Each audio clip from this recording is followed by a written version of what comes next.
Hello and welcome to Show Up, Stand Out online visibility series for entrepreneurs. My name is Juliet Stapleton. I'm a visibility strategist and I have an awesome guest today.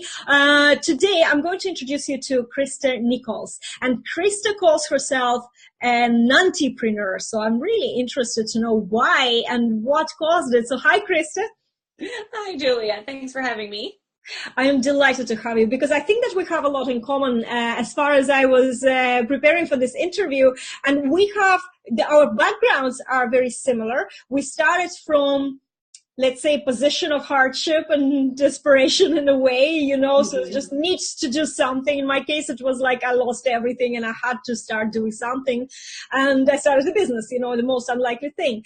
And first few years was a real struggle because the mindset wasn't there. And yet now I think it was the best day of my life. So how about you? What's your story like? Yeah, so similar, so similar. I had been working in the same industry since before I graduated from college. I did layout design for a cattle organization. And a couple years ago, I got a phone call from somebody that I worked with, somebody that worked in the office that I contracted with. And they told me that the company that I worked with was planning to close down. They were retiring. And I was shocked. Not only that they had made this big decision, but that they hadn't even felt as though I was important or valuable enough to them to tell. In fact, they told me that they weren't supposed to tell me and that I needed to pretend like I didn't know. And so I waited. I waited to see when they would actually address the elephant in the room. And it was 6 weeks. It was 6 weeks before I got an actual phone call. How did you have patience? How did you have patience? I had a similar situation like yours, and I came to work, and in the morning somebody said to me, "Did you see that ad? They're advertising for your job." On the outside, even the company, they have to offer it to people in the company, but they were outside. It was the position that I was working as, and I walked out, and by the end of that was the last day I could be there, and I just, I just walked out. I pretended I was sick and then took a leave that they owed me, and then I just sent them a letter and quit because that was it. How could you wait for 6 weeks? You're a saint. Well, I think some of it was just panic. Like I realized it wasn't going to do me any good to confront them until they were ready to communicate about it. So it pretty much was just full-blown panic. Like, okay, I can't do anything about this. I need to come up with some kind of a plan, because at that point, my business was the main income in our family. My husband, he had a career, but due to some shoulder injuries, he could no longer do the career that he was in. And so I had brought him on in my business to help me and partner with me in the workload that I had. So this thing that we were doing was everything. It was our whole income.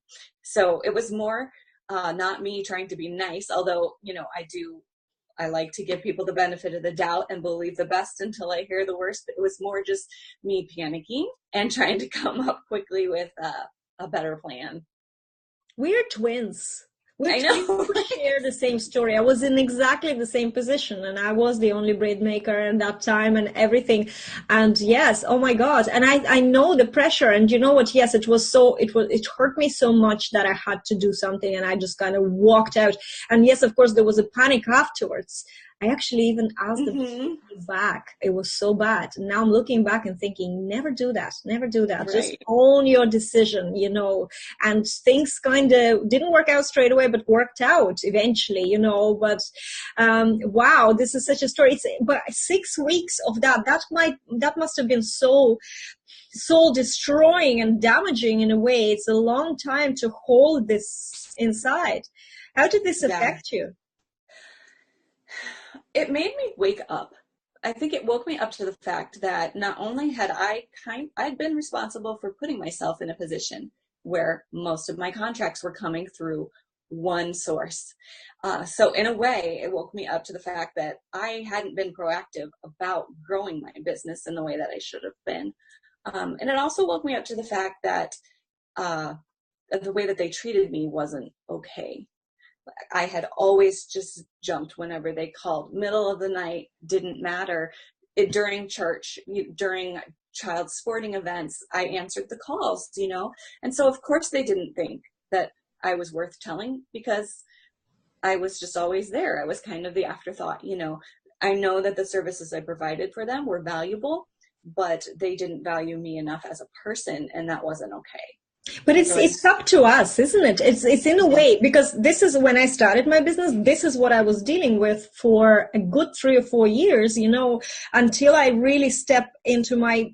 I just said, I have to be in control here. Hang on a second. All eggs are in one basket, and that basket, if it starts shaking, then you're kind of losing the like it's everything is taking underneath your feet, and nothing's happening. So all this hard work that you've been doing and all this time and you give so much dedication to people like that or clients like that. You give so much time, as you said, you step in, you do extra things that you hope they appreciate, and yet they just take it as if this is part of what normal things should be. So, but it's up to us to set the boundaries. For me, it was a huge lesson in my business as an entrepreneur to set boundaries with the clients that I work with. And if they don't respect those boundaries, I have to let them go, because otherwise I'm damaging myself. That was my big lesson, and it's changed my life completely. So what was the change for you?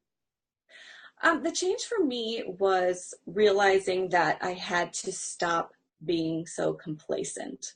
I've always kind of prided myself on the fact that I was content in any situation.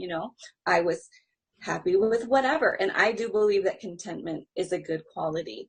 I think it's important to have the right attitude as you go throughout life. But I had taken it to the extreme to where I wasn't taking initiative to go after what I wanted. I'd gotten complacent because I was afraid to try something new. So it just really kind of forced me out of that place and made me take the jump. So what I decided to do was join SMU, which is Rachel Peterson's social media university. And I just started absorbing absolutely everything I could. And then when she opened up her mastermind, I joined that too. I just went right down the funnel. Just go right down the funnel. But it's because I could tell that these were skills that I was going to be good at, that these were things that I enjoyed doing. And it just kind of built upon the skills that I already had. So that was my first step of action. Was I jumped in to learning what needed to be learned in order to expand what I already had going on. And when it came to visibility, and you would agree with me, if you're not showing up, if you're not constantly looking for new audiences, bigger audiences, and really giving to your own audience at the same time, it's like nothing ever is going to happen, So in terms of visibility, what were the mindset shifts while you were doing this, and how did you get over that thing about, just being happy with one thing and right. not well, being... Yeah. I watched a lot of people and what they were doing. And for a while, I just tried to copy what they were doing, hop in with the social media tip of the day. Or I went through this stage where I had this little thing where I did marketing in my car, because I'm a mom and my daughter's in every sports on the face of the planet. So I was always running her around to and from. So I would hop in the mornings and have this little marketing in my car. But it never really went anywhere. It never really took off. Mostly because I was just trying to copy what everybody else was doing. Those things can be super effective for them, but it just wasn't really me. And so I kind of just went away. I just quit trying to do that and just dove into lead generation and getting clients, and ended up just completely overwhelming myself. Just completely overwhelmed, doing things that I didn't enjoy doing. So this past winter, I just kind of had a reset. I'd gotten to the end of myself. I was exhausted. I realized that the business model I had going wasn't working, and I wasn't having fun anymore. I wasn't enjoying my work. I wasn't showing up because I put myself in this position of just kind of being overrun with things that weren't really my zone of genius. So I took a step back. And when I did that, I started to realize the things that I really love to do, the things that I was really good at. And I started doing only those things. And when I started doing only those things, it clicked. That's when it became fun for me. And I started showing up just because I wanted to. I started showing up with my own personality, and just having fun with it again. I don't post a lot about social media tips, even though I do a lot of digital marketing. I don't really post Facebook ad tips, even though I manage a ton of Facebook ads. And I don't really post copywriting tips, even though I write a ton of copy. I just tell weird stories about my life because I think it's funny and other people think it's funny. And that's exactly what I do. That's exactly what I do. And it's so funny because, you know, I love them and they're so inspirational. And I know I get so much business from them. It's crazy. And then when I try and do something that, you know, are those tips or trainings, and I'm like, oh, I need to do more of the trainings, give value. And then I realize that, you know, the real value is in sharing, being honest and sharing. And this, that you're kind of like them and you're going through the same things, you know, maybe a little bit more confidently, but, you know, it's possible. If you can do it, they can do it.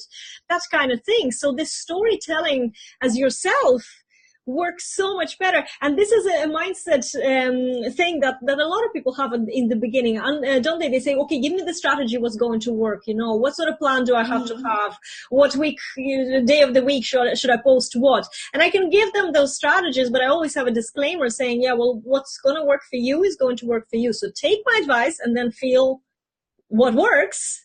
Yeah, take that bit, try it. If it doesn't feel right, just leave it, you know. But then the other thing I find is when you start doing that or giving that kind of advice, people who are shy of live video or video in general, they start really using that as an excuse and saying, oh yeah, you know, well then I don't feel good with the video. Yeah, how many videos did you post it? Well, I tried once and then, you know, it kind of didn't work out, so I switched it off. So you didn't try, you know, welcome to my 15-day video challenge. Right. At the end of one day, days, they're like, I can't wait to do it. You know, I love this. There's great energy.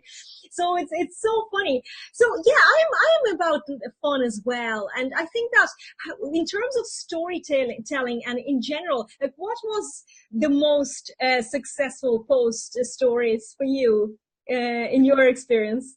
The things that people tend to enjoy most are, I like to post these little conversations that my husband and I have. Because we work together. He now manages the client who never retired, and he never retired. And they just kept doing the same thing. They just said they were gonna, but they didn't. So my husband actually took over that business. He's a saint. And also I trained them how to treat me better because really it was my fault that they weren't. Always, yeah. So we work in the same office. We're together all the time. And honestly, we love it. We designed our life this way. And we have 2 teenage kids. So the things that people seem to like the most are the little back and forth conversations that my husband and I have with each other, just about our day-to-day things. Like there's this one post where the duck in a truck post was super popular, where I found a little rubber duck in the truck and I sent my husband a text about it. I'm like, there's a duck in the truck, and it just went, you know, all the rhyming words. But just silly little relatable things that remind you that life can be fun and you can't take yourself too seriously. You should celebrate those little things. This is so great because you know what? Think about what goes viral. Think about what goes, you know, what gets most attention. You know, it's things that you don't really associate business with, you know, personal stories, fun, especially texting each other, these kind of things. They're much fun. Dogs, cats, you know, these things like animals or children, babies, that, my very first shock with LinkedIn actually was when I saw a post from, this gentleman, oh my God, his name is Oleg, and the second name I will never remember because I'm dyslexic, and this is so embarrassing. So Oleg, forgive me, and I know the friend request is pending if you're watching this. accepted. I want to be a friend number 5,000. But anyway, so Oleg is using LinkedIn in a completely different way. He posts pictures of dogs and cats and inspirational quotes that are completely like they're not something you expect to see or in my head on LinkedIn. And first time I saw it, I snapped the photo. I was like, what is that? Are we turning into new Facebook? What's happening? It was crazy. And a friend of mine who is working on his visibility on LinkedIn got back to me and said, this gentleman is really, really smart. He's actually he is one of the leading editors, I think, or of one of the top UK publications. That when I found out who he was, it made sense. But that was the smartest way to go viral on all platforms on LinkedIn is by being human. Because what you got the stuff when they're bored in their offices with everything they do and they procrastinate or, whatever, they'll go have a look at the funny video or something. We're all guilty. Sometimes we do that, right? So, and this is exactly where the secret is. A lot of people are too businessy, and that repels clients because we connect on a personal level, right? Well, it would repel the types of clients that would be my dream clients. Maybe for some people that attracts their dream clients, but for me, it wouldn't attract the kind of people that are the best fit for me. I know. I'm like this. You can't have a good laugh, or you don't vibe energetically with the person. You really are on the same wavelength, or if your brains don't work the same way. So I all my clients are really like a representation of me in some sort of shape of way. But there is a reason why I don't post conversations with my husband, because he thinks that business should be wearing a suit and using academic language, talking to each other and words. And he says to me, is that business? Like, I'll go now after this interview and, join a family dinner. And he'd be like, what are you doing? There's not even business. And I'm like, yeah, well, I'm paying the bills. So, right. Yeah. It is. Do what works. Exactly. And you know what? We're forgetting about it. All the right business always is done not in the offices, but actually on the little parties and restaurants and, all the social scenes. It's the truth, and that's how, and social media is so fun because you can connect to people who are completely in a different location, completely in a different circumstances, but they are like-minded like you. And you can have so much enjoyment I think that helps personal development as well, because meeting more people like you, and we are very similar, meeting more people like yourself makes you feel very good about yourself. It doesn't make you feel like you're some sort of a weird person with strange, desires or strange ways of being, isn't it? And yet there's so many of you. And that's the beauty. Exactly. That's the beauty.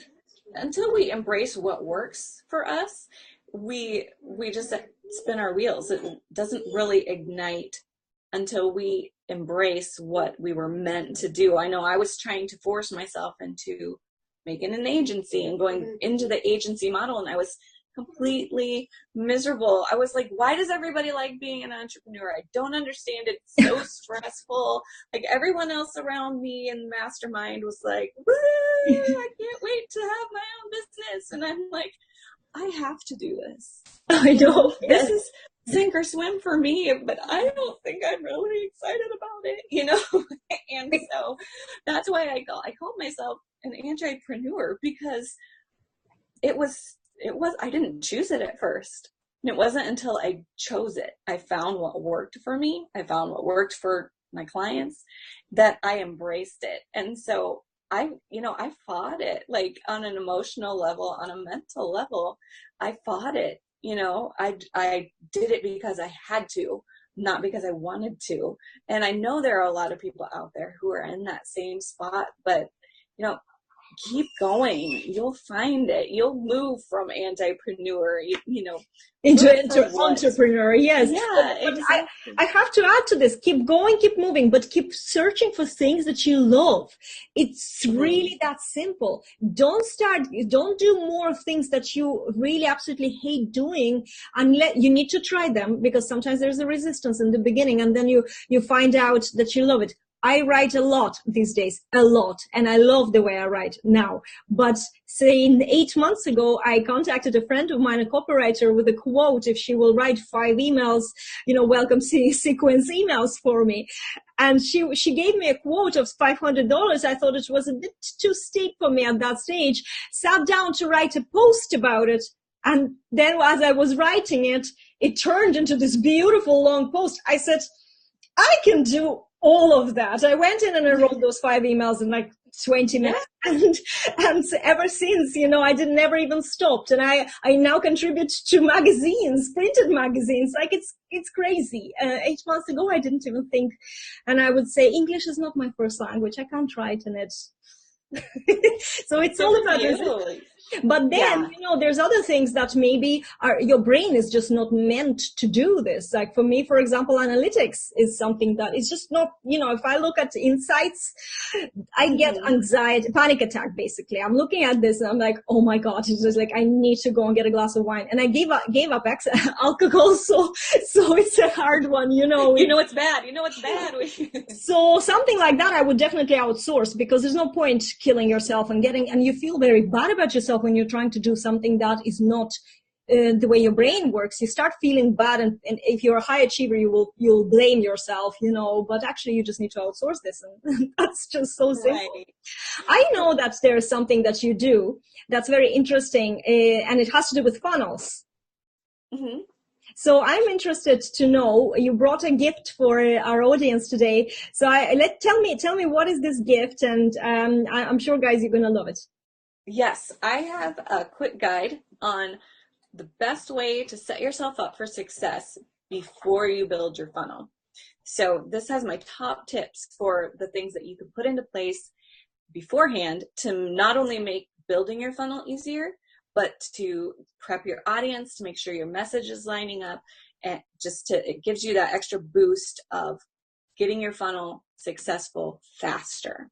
So you can find it on my website, hubcreativemedia.com. Perfect. Guys, definitely, because there's a few things that you're thinking about, I need to build a funnel. But there's a few things you need to have ready before you have the funnel. Otherwise, it's just nothing's going to work. And those are important to us. And Christa will show you how. So thank you so much, Christa, for joining me. I really enjoyed our chat. And we are really like twins. Even in the story. So it's amazing that so many people can just get attracted to each other, and exactly the same. Guys, it's an extremely empowering thing about internet. And I always say that it just makes life so amazing. I personally, and nobody believes me, I am an introvert and I don't have friends. I don't have any friends. But we are friends now. No, I have loads of friends, but they all virtual, because it just happens that like-minded people don't live in the area I live right now. So it's just a thing. But so this gives us a chance to connect, and this gives us a chance to be ourselves. So don't be afraid to share what you are. Little things, chats with your husband, or the dog begging for food. Did you have a dog on this interview making weird noises? Okay, yes, I did have a dog, and I was going to say something. We have this dog. He's precious. He's so cute, and he's usually very quiet, but the doorway to my office is partially blocked by a laundry basket right now. And if there's anything, like even if the door is partially closed, he thinks he can't get in. Oh my God, he thinks he's fatter than he is. This is my dog. Right, he thinks that, and he's standing trying to get out now. Like, he got in, but now he's like, I can't get out. So he was whining, thinking, you need to move this laundry basket because I can't get in. I love that. This is so sweet. I have a dog as well. And when I'm sitting on the couch with my husband and there is plenty of space for him to go, he will look at us, and then there'll be like a little table maybe or something. And he looks at this table and I'm saying, your bum is not this big. You can do it, but he thinks, come on, buddy. Think about how their perception of presence, we're talking about visibility and confidence, but think about their presence. So they think they're so much bigger and grander than they really are. Totally, he's got a complex. He's got a complex. Brilliant. He's trying it right now. He's like, can I do it? You can do Yeah, it, buddy. yeah. No, he's not. No, he's gonna get his mommy to open it for him. Yeah. Well, we can't be cruel to animals to open it for him. Yeah. Well, we can't be cruel to animals on this show, so I'm gonna Right. let you go. Thank you so much for being my guest, Christa Nichols. Guys, do connect to her. I have a link in the description to this video. Go get that guide, and I will see you in another episode of Show Up, Stand Out. I hope everybody has a fantastic day. And hey, don't forget that you deserve to be visible. So show up, stand out. See you later, everybody. Bye.